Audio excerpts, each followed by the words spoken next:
का कुरान कहता है कि मैं जिसे चाहे लड़का दूँ, जिसे चाहे लड़की दूँ, जिसे चाहे दोनों दूँ, जिसे चाहे कुछ ना दूँ। तो जब ये कुरान कहता है तो अल्लाह ही देने वाला है। हम क्यों इतना अल्लाह से निराश होते हैं? हमको बस अल्लाह से मांगते रहना है, हमको मांगते रहना है। जब तक हमारे अंदर ताकत है हमें अल्लाह से मांगते रहना है। अब मैं इसका आपको पर्सनल एग्जाम्पल बताती हूँ।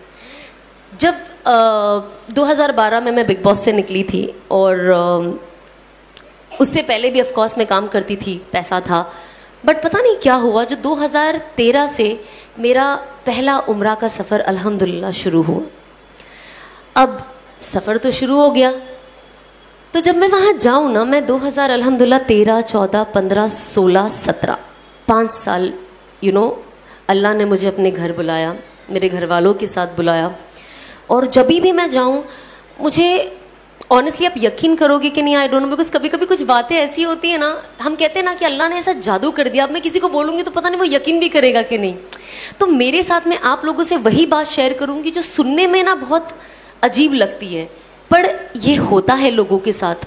इसीलिए जब मैं कुछ भी सुनती हूँ ना, किसी के साथ, कोई बुजुर्ग के साथ ये हुआ, तो मैंने कहा नहीं, वो तो बुजुर्ग थे, जब मेरे जैसे के साथ ये हो सकता है तो कुछ भी हो सकता है। कभी कभी हम कुछ स्टोरीज सुनते हैं, हम कहते हैं बहुत अजीब स्टोरी है, ये पॉसिबल ही नहीं है। हमारी आदत है ना ये चीज़ करने की।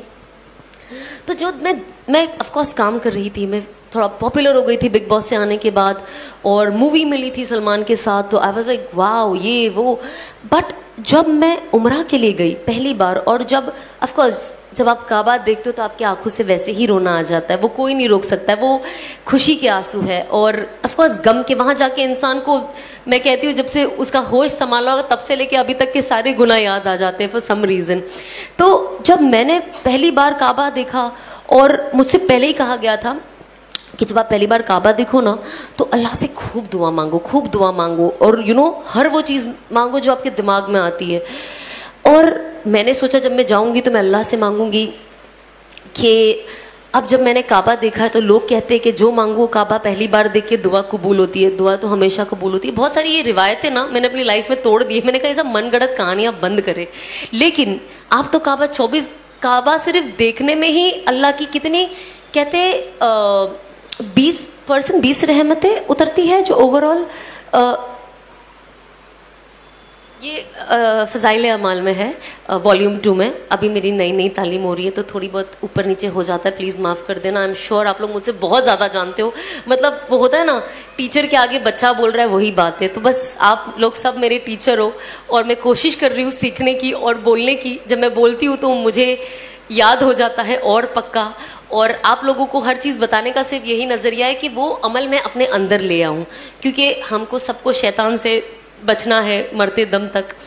तो जब मैं वहाँ गई ना, तो मुझे ऐसा लगता था पहले मैं जाऊँगी ना, मैं कहूँगी और पिक्चरें दे दे अल्लाह मियाँ मुझे, और काम दे दे, और पॉपुलर कर दे। मेरा दिमाग में यही था। पर अब यकीन नहीं मानोगे, जब मैं गई और मैंने पहली बार काबा देखा, मेरे दिल से ये दुआ निकली कि अल्लाह मुझे हिदायत दे दे।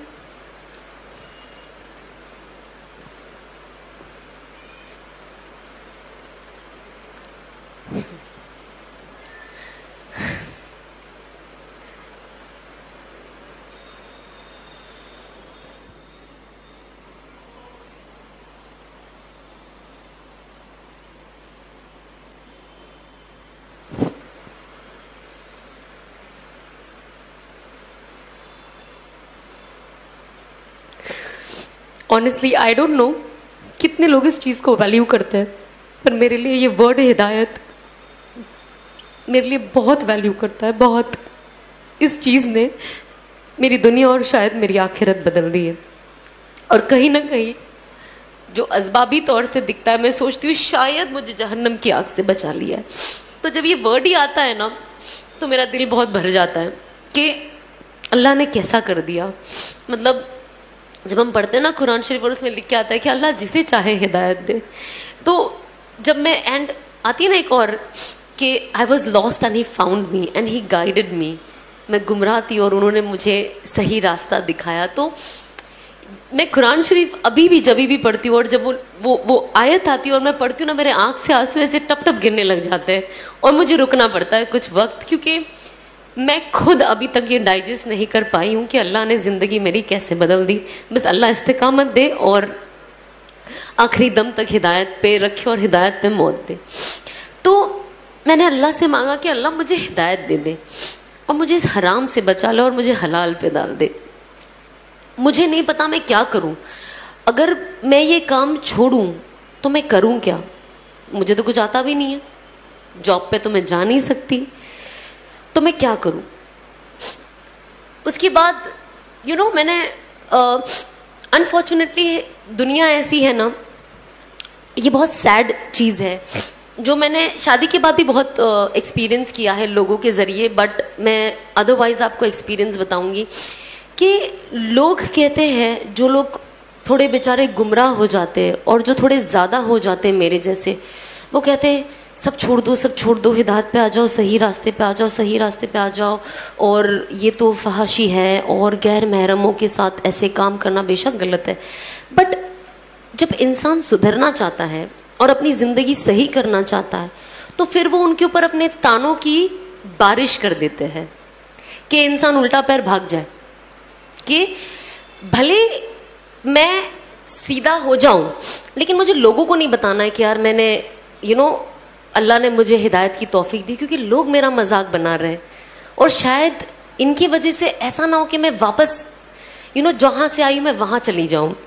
क्योंकि इंसान कमज़ोर होता है ना, इंसान ताने, आज हम घर में ताने सुनते तो कैसा लगता है कि घर से भाग जाओ, होता है ना कभी कभी फीलिंग, भागना नहीं है बट वो फीलिंग आती है ना एक इंसान को। तो जब इतनी सी चीज़ पे जब आपकी अम्मी आपको कुछ बोल दे या कुछ ऐसा हो जाए तो इंसान सोचता है यार कितना, क्यों ऐसे यार, मुझे क्यों ताने दे रहे, इंसान कितना रोता है।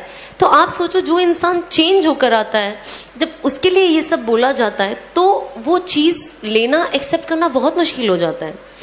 और बहुत, क्योंकि वो ऑलरेडी इतना इमोशनल होता है कि आप उसको कुछ भी बोलो उसका इमोशन इनटू 10 टाइम्स बढ़ जाता है। तो सब तो कहते हैं छोड़ दो, सही रास्ते पे, सही रास्ते पे। पर जब इंसान अगर वो लड़की है खास तौर पे, अगर वो चीज़ें छोड़ देती, सही रास्ते पे आ जाती है, तो कोई दीनी घर उसे अपना बेटा नहीं देता। तो जब आप अपना बेटा नहीं दोगे तो अगर वो लड़की सही रास्ते पे आके सही चीज़ अपनाना चाहेगी तो वो उसमें आगे कैसे बढ़े। हम जब ये बात आती है ना कुर्बानियों की, और जब हम हदीसें पढ़ते हैं तो हम ना ये सारे एग्जाम्पल्स लोगों को तो बहुत अच्छे से दे देते हैं, बट जब वो अपने पे आती है ना तो हम वो करना पसंद नहीं करते। इसीलिए मैं मेरे हस्बैंड की बहुत ज़्यादा शुक्रगुजार हूँ और साथ ही साथ मेरे सास ससुर की, कि जो ये सारा सिचुएशन देखकर मुझे खुशी खुशी एक्सेप्ट किए। मेरे हस्बैंड ने एक इतना बड़ा स्टेप लिए, क्योंकि होता है ना जो इंसान आलिम होता है तो उनके जो सराउंडिंग वाले होते हैं वो उनका दिमाग, कुछ लोग, नॉट ऑल, कुछ लोग ऐसा दिमाग में फितूर बिठा देते कि सामने वाला जो कुछ करना भी चाहता है तो उसे नहीं करने देते, क्योंकि उसको इतना डाउटफुल कर देते हैं कि आप तो इससे शादी कर रहे हो, ये टिकेगी कि नहीं। मतलब मेरी निकाह पे तो ऐसी ऐसी बातें उठी थी, मैं टिकूंगी कि नहीं, शादी मेरी 6 महीने भी नहीं टिकेगी और मैं वापस वही हो जाऊंगी जो मैं थी। और मैं अल्लाह को यही कहती थी कि अल्लाह मुझे सब्र दे और इन सबको दिखा दे कि ये लोग कितने गलत है। और शायद जब वक्त जाएगा और लोग देखेंगे तो शायद अपना नज़रिया बदले।